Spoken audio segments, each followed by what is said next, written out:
ಅದಕ್ಕೋಸ್ಕರವಾಗಿ ನಮ್ಮದು ಉದ್ದೇಶ ಇಷ್ಟೇ, ನಮ್ಮದು ಯಾವುದೇ ಸ್ವಾರ್ಥ ಇಲ್ಲ. ಇಲ್ಲಿ ಬಾಣಂತಿಯರ ಸಾವು ನಿಲ್ಲಬೇಕು. ಇವತ್ತು ನಿಂತಂಥ ನಿಲ್ಲಬೇಕಂದ್ರೆ ಮಂತ್ರಿಗಳು ಬಂದು ಕೆಲಸ ಮಾಡಬೇಕಾಗುತ್ತೆ, ಅವ್ರು ಬಂದು ಧೈರ್ಯವನ್ನು ತುಂಬಬೇಕಾಗುತ್ತೆ, ಸಿಸ್ಟಮ್ನ ಸರಿ ಮಾಡಬೇಕಾಗುತ್ತೆ. ಸಿಸ್ಟಮ್ ಕೊಲ್ಯಾಪ್ಸ್ ಆಗಿದೆ. ಆ ಸಿಸ್ಟಮ್ ಕೊಲ್ಯಾಪ್ಸ್ ಆದಂಥ ಟೈಮಲ್ಲಿ ಅವರೇ ಬಂದು ಸರಿ ಮಾಡಬೇಕಲ್ಲ.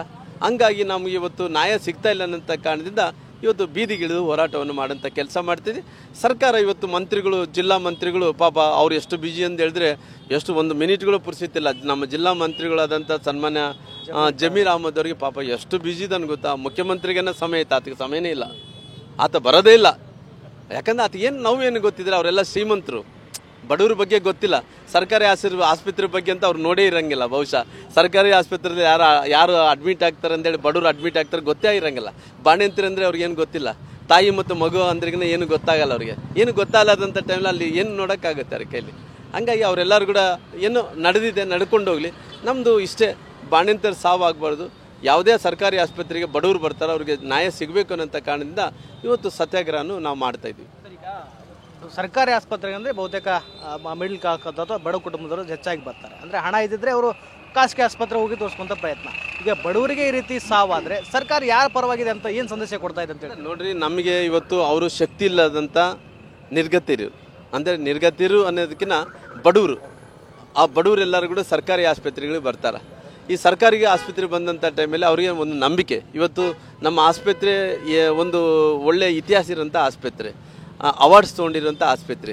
ಇವತ್ತು ಎಲ್ಲ ಆಸ್ಪತ್ರೆದಲ್ಲಿದ್ದಂಥ ಎಲ್ಲ ಮಕ್ಕಳು ಸಿಜರಿನ್ನು ನಾರ್ಮಲ್ ಡೆಲಿವರಿ ಆದಂಥ ಎಲ್ಲ ಹೆಣ್ಮಕ್ಳೆಲ್ಲರೂ ಕೂಡ ಖಾಲಿ ಮಾಡ್ಕೊಂಡು ಹೋಗ್ತಾ ಇದ್ದಾರೆ. ಅವ್ರಿಗೆ ಭಯ ಆಗಿದೆ, ಏನಪ್ಪ ಆಸ್ಪತ್ರೆಗೆ ಹೋದರೆ ಹೆಣಾಗಿ ಹೊರಗೆ ಬರ್ಬೇಕನ್ನಂತ ಭಯ ಆಗ್ತಾರೆ. ಯಾಕಂದ್ರೆ ಎಲ್ಲರೂ ಖಾಲಿ ಮಾಡ್ಕೊಂಡು ಹೊಂಟಾರ. ಅವ್ರಿಗೆ ಧೈರ್ಯ ತುಂಬಬೇಕಾದ್ರೆ ಈ ಬಡವ್ರು ಬರೋಂಥ ಆಸ್ಪತ್ರೆ ಚಲೋ ಇರಬೇಕು. ಇವತ್ತು ಆರೋಗ್ಯ ಮಂತ್ರಿಗಳು ಇದು ಡಿಫ್ರೆಂಟ್ ಇಶ್ಯೂ, ಅಂದರೆ ಇದ್ರ ಬಗ್ಗೆ ಅಧ್ಯಯನ ಮಾಡ್ಕೋಬೇಕು. ಯಾಕಂದರೆ ಬೇರೆ ಬೇರೆ ಇಲಾಖೆಯಲ್ಲಿ ಮಂತ್ರಿಗಳಾದ್ರಿಗಿನ ಅದ್ರ ಬಗ್ಗೆ ಬೇರೆ ಡಿಫ್ರೆಂಟ್, ಅದು ಬೇರೆ ಸಬ್ಜೆಕ್ಟ್, ಅದು ಸಬ್ಜೆಕ್ಟೇ ಡಿಫ್ರೆಂಟ್. ಅದು ಇದು ಈ ವಿಚಾರದಲ್ಲಿ ಬಂದಂಥ ಇದು ಡಿಫ್ರೆಂಟ್ ಸಬ್ಜೆಕ್ಟ್. ಆ ಡಿಫ್ರೆಂಟ್ ಸಬ್ಜೆಕ್ಟ್ ಅಂದ್ರಿಗಿನ ಕೇವಲ ಓದ್ಕೊಂಡಿದ್ರೆ ಮಾತ್ರ ಇದು ಸಬ್ಜೆಕ್ಟ್ ಅರ್ಥ ಆಗಲ್ಲ, ಡಾಕ್ಟರ್ ಆಗಿದ್ರೆ ಮಾತ್ರ ಅರ್ಥ ಆಗಲ್ಲ. ಮನಸ್ಸಿಂದ ಕೆಲಸ ಮಾಡಬೇಕು. ಯಾರು ಈ ಮನಸ್ಸಿಂದ ಕೆಲಸ ಮಾಡ್ತಾ ಅವನೇ ಒಬ್ಬ ಡಾಕ್ಟರ್ ಇದ್ದಂತೆ, ಅವನೇ ಒಬ್ಬ ಮಂತ್ರಿ ಇದ್ದಂತೆ. ಆ ಮನಸ್ಸಿಂದ ಮಾಡೋಂಥ ಮಂತ್ರಿಗಳು ಬೇಕಾಗಿದೆ, ಮನಸ್ಸಿಂದ ಮಾಡ್ತಾ ಇಲ್ಲ. ಅವ್ರು ಓದ್ಕೊಂಡಿರೋಂಥ ಓದೇನಿದೆ ಭಾಳ ದೊಡ್ಡ ವಿದ್ಯೆ ಇರ್ಬೋದು, ಆದರೆ ಮನಸ್ಸಿನಿಂದ ಎಲ್ಲಿ ತನಕ ಕೆಲಸ ಮಾಡೋಕ್ಕಾಗಲ್ಲನೋ ಆರೋಗ್ಯ ಇಲಾಖೆಯಲ್ಲಿ ನ್ಯಾಯ ಮಾಡೋಕ್ಕಾಗಲ್ಲ. ತಾವು ಕೂಡ ಆರೋಗ್ಯ ಮಂತ್ರಿ ಆಗಿದ್ರಿ, ಆ ಸಂದರ್ಭದಲ್ಲಿ ಅಂದರೆ ಡ್ರಗ್ಸ್ ಸಂಬಂಧಪಟ್ಟಂತೆ ತಮಗೂ ಮಾಹಿತಿ ಇರುತ್ತೆ. ಈ ಸರ್ಕಾರ ಅದು ಬ್ಯಾನ್ ಇದ್ರೂ ಕೂಡ ಯಾಕೆ ಅದನ್ನು ಪರ್ಚೇಸ್ ಮಾಡ್ತು ಅಥವಾ ಯಾವುದು ಇಂಪ್ಲಿಮೆಂಟ್ ಮಾಡ್ತು, ಇದರಲ್ಲಿ ಇದ್ರ ಹಿಂದೆ ಏನಾದ್ರು ಹುನ್ನಾರ ಇರ್ಬೋದು ಅನ್ನೋ ನನಗೆ ಇವತ್ತು ಇದೇನು ಇವತ್ತಿಂದೇನಲ್ಲ, ಮಾರ್ಚ್ ತಿಂಗಳಲ್ಲಿ ಪ್ರಾರಂಭ ಆಗಿರೋಂಥದ್ದು. ಮಾರ್ಚ್ ತಿಂಗಳಲ್ಲಿ ಇವತ್ತು ನೀವು ತಕ್ಕೊತ ಹೋದರೆ ದಾವಣಗೆರೆದಲ್ಲಿ ಎಷ್ಟು ಸಾವಾಗಿದ್ದಾವೆ, ಬೆಂಗಳೂರಲ್ಲಿ ಎಷ್ಟಾಗುತ್ತೆ, ತುಮಕೂರದಲ್ಲಿ ಆಗಿದೆ, ರಾಯಚೂರು, ಬಳ್ಳಾರಿ ಇವೆಲ್ಲ ಸಾವಾಗಿರೋ ಸಂಖ್ಯೆ ಇದೆ. ನಮಗೆ ಹತ್ತತ್ರ 100ಕ್ಕೆ ಹೆಚ್ಚು ಮಂದಿ ಬಾಣಂತಿಯರು ಸತ್ತಂಥ ಟೈಮಲ್ಲಿ ಕೂಡ ಅವರು ಗೊತ್ತಿದೆ ಐ ಫ್ಲೂಯಿಡ್ಸು ಎಲ್ಲ ಒಂದು ಕಡೆ ಲ್ಯಾಬ್ ಸ್ಟೇಷನ್ ಆಗಿದೆ. ಇವತ್ತು ಪಶ್ಚಿಮ ಬಂಗಾಲಿನ ಫಾರ್ಮಸ್ಯೂಟಿಕಲ್ ಕಂಪ್ನಿ ಲ್ಯಾಬ್ ಬ್ಯಾನ್ ಮಾಡಿದ್ದಾರೆ ಅವರೆಲ್ಲ.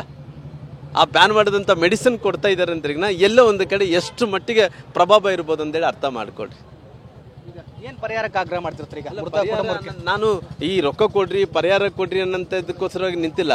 ಅವ್ರಿಗೆ ಕೊಡೋದು ದೊಡ್ಡ ಮನಸ್ಸಿದ್ರೆ 2 ಲಕ್ಷ ರೂಪಾಯಿ ಕೊಟ್ಟಾರಂತೆ. 2 ಲಕ್ಷ ರೂಪಾಯಿ ಅಲ್ಲ, ಅವ್ರು ಕೋಟಿ ರೂಪಾಯಿ ಕೊಡ್ಬೇಕು. ಯಾಕಂದರೆ ಮಕ್ಕಳು ನೋಡಿ, ಸಣ್ಣ ಮಕ್ಕಳು, ಆ ತಾಯಿ ಮಗನ ಮಕ್ಕ ನೋಡಿಲ್ಲ, ಮಗ ತಾಯಿನ ಮಕ್ಕ ನೋಡಿಲ್ಲ. ಇದಕ್ಕೆ ಬೆಲೆ ಕಟ್ಟಕ್ಕಾಗುತ್ತೆ ನನ್ನ. ಇದು ನೋಡ್ರಿ, ಆ ತಾಯಿ ಜನ್ಮ ಕೊಟ್ಟಾಳ, ತಾಯಿ ತೀರ್ಕೊಂಡೋಗ್ಯಾಳ. ಆ ಕೂಸು ಕಣ್ ತೆಗೆಯೋದಕ್ಕೆ ಮುಂಚೆನೇ ತೀರ್ಕೊಂಡು ಅದಕ್ಕೆ ರೊಕ್ಕ ಸಮ ಮಾಡೋಕ್ಕಾಗುತ್ತೆನಾ? ಆ ಮಕ್ಕಳಿಗೆ ಏನಾದ್ರು ಕೊಡಂಗಿದ್ರೆ ಒಂದು ಕೋಟಿ ರೂಪಾಯಿ ಅವ್ರ ಕುಟುಂಬಕ್ಕೆ ಕೊಟ್ಟರೆ ಎಲ್ಲೊಂದು ಕಡೆ ಅವ್ರಿಗೆ ಎಲ್ಲೊಂದು ಕಡೆ ಪರಿಹಾರ ಏನೋ ಉಪಯೋಗ ಆಗುತ್ತೆ, ಮಕ್ಕಳ ಎಜುಕೇಷನ್ಗೆ ಉಪಯೋಗ ಆಗುತ್ತೆ, ಅವ್ರೇನೋ ಅವ್ರ ಕಾಲ ಮೇಲೆ ಅವ್ರು ನಿಲ್ಲಕ್ಕೆ ಅನುಕೂಲ ಆಗುತ್ತೆ. ಹಂಗಾಗಿ ಇದನ್ನು ನಾನು ರೊಕ್ಕ ಸಲುವಾಗಿ ಅಲ್ಲ ರೀ, ಇನ್ನು ಮುಂದೆ ಬಾಣಂತಿಯರು ಸಾವು ಆಗಬಾರ್ದು. ಈ ಸಿಸ್ಟಮ್ ಸರಿ ಆಗ್ಬೇಕು. ಇಷ್ಟು ಶ್ರೀರಾಮುಲು ಅವರ ಮಾತಾಗಿರುವಂಥದ್ದೇ. ಪ್ರಮುಖವಾಗಿ ಏನಂತಂದರೆ ರಾಜ್ಯದ ನಾನಾ ಜಿಲ್ಲೆಗಳಲ್ಲಿ ಕೂಡ ನಿರಂತರವಾಗಿ ಬಾಣಂತಿಯರ ಸರಣಿ ಸಾವಾಗ್ತಾ ಇದೆ. ಅದು ಸಾವು ನಿಲ್ಲಬೇಕು ಮತ್ತು ಸಾವನ್ನು ಮೃತಪಟ್ಟಿರ್ತಕ್ಕಂಥ ಕುಟುಂಬಕ್ಕೆ ಸೂಕ್ತವಾಗಿರ್ತಕ್ಕಂಥ ಪರಿಹಾರವನ್ನು ಸರ್ಕಾರ ಕೊಡಬೇಕು ಅನ್ನೋ ನಿಟ್ಟಿನಲ್ಲಿ ಆಗ್ರಹವನ್ನು ಮಾಡ್ತಾ ಇದ್ದಾರೆ. ಕ್ಯಾಮ್ರಾ ಪರ್ಸನ್ ಸಂತೋಷ್ ಜೊತೆ ವಿನಾಯಕ ಬಳಿಗ, TV9 ಬಳ್ಳಾರಿ.